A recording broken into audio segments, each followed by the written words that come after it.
Hello and welcome back to the channel. Today we explore the essential qualities that transform a sincere practitioner into a genuine disciple of the Dharma. We will focus on two pivotal insights. First, that right motivation must arise from deep humility rather than mere aspiration for personal gain. And second, that authentic discipleship is sustained by unwavering commitment both on and off the meditation cushion. In the journey of spiritual cultivation, many set out with lofty ideals, seeking wisdom, compassion, or even miraculous signs. But without grounding in humility, these aspirations can become barriers rather than bridges. True discipleship begins when we honestly face our own limitations, the habits of self-importance, the subtle judgments we hold, and the comfort zones we cling to. It is in acknowledging our vulnerabilities that the doorway to genuine transformation opens. Imagine a postulant named Raj who arrived at his teacher's monastery, brimming with confidence after reading countless sutras. In his first audience, he presented a list of profound questions, expecting detailed explanations. The teacher, however, simply offered him a wooden bowl and instructed him to carry water from the stream, day after day, without spilling a drop. At first Rod resisted. How will this teach me the Dharma? But as his arms ached and his mind grew restless, he glimpsed the lesson. The bowl was both mirror and measure of his inner steadiness. In mastering that simple task, he began to cultivate the attentive presence that underlies every deeper teaching. Off the cushion, a true disciple lives the precepts as the very terrain of practice. When Maya, a young nurse, committed to the precept of right speech, she discovered that kindness in every interaction, whether with patients, colleagues or strangers, became her living sutra. In the quiet hours after a difficult shift, she would reflect on moments when exhaustion tempted her to curt responses, offering apologies to those she had unwittingly hurt. Over time, this simple vigilance wove integrity into her character, illuminating the truth that utter conduct and inner realization are inseparable. Central to sustaining this path is the practice of accountability. In many traditional lineages, disciples periodically present themselves before their teacher or community to confess missteps and receive guidance. This ritual of confession is not a humiliation, but a radical act of honesty, clearing obstructions that would otherwise fester in secret. When we name our faults aloud, be it impatience, envy, or negligence, we invite the light of awareness to dissolve them, and in doing so, strengthen the bonds of trust that make a spiritual family possible. Yet accountability need not be formalized to be effective. Consider the case of Luis, a corporate executive who formed a small group of fellow practitioners at his office. Each week they met for 20 minutes to share successes and struggles in upholding ethical conduct and maintaining mindfulness amid business pressures. These candid exchanges provided real-world feedback that no solitary retreat could offer, forging resilience in the face of deadlines, negotiations, and corporate ambitions. A hallmark of authentic discipleship is also the willingness to serve without agenda. When the elderly monk Ananda lay dying, it was Subhatan, known for his profound wisdom, who sat by the bedside and held his hand, foregoing grand discourses in favor of silent companionship. In that final gesture lay the essence of discipleship, presence. We may aspire to teach, to inspire, to lead, but the highest service is simply to be there, fully attentive, when another being is most in need. As your practice deepens, remember that the path of discipleship is not a pedestal, but a mirror. Every interaction, every moment of stillness, every slip or triumph reveals the contours of your own heart. By embracing humility, living the precepts, practicing accountability, and offering selfless service, you become not only a practitioner but a living vessel of the Dharma, ready to sustain its light in a world that so often forgets the power of genuine presence.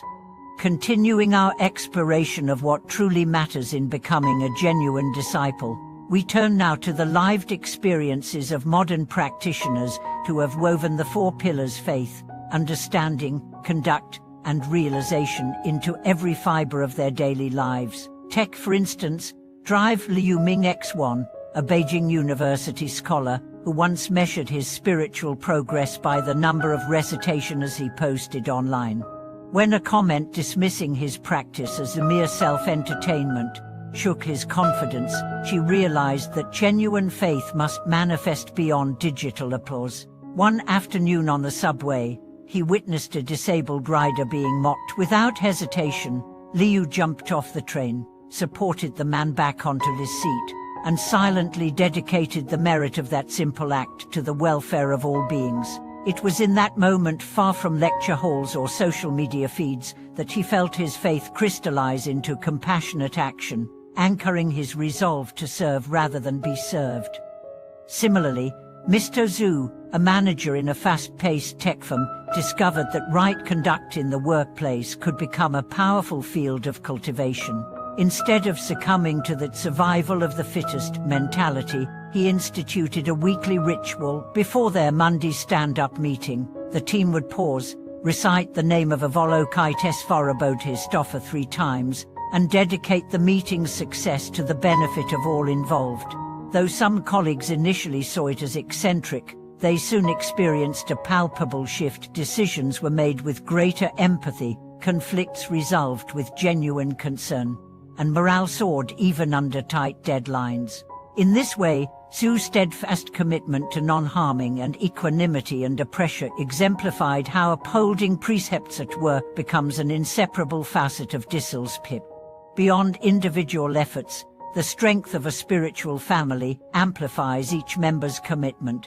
At a metropolitan Dharma center, practitioners instituted paired accountability, where each newcomer was paired with a senior disciple.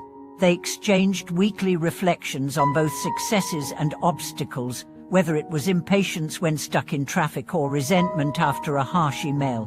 By articulating these struggles aloud, confessing missteps, and receiving guidance, both pairs found their practice deepening exponentially. This informal ritual mirrored the traditional confession assembly, yet adapted seamlessly to urban life, underscoring that accountability, the willingness to admit faults and correct course, is as vital today as it was in ancient sanghas.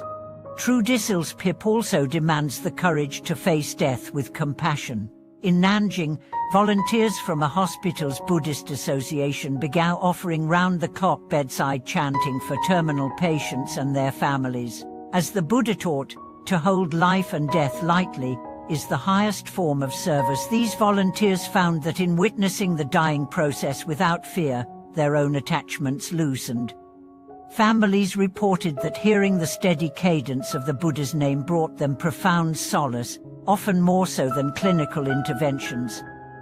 This practice of fearless giving not only fulfilled the highest precept of protecting life but also became the crucible in which compassionate wisdom and fearless courage were forged together.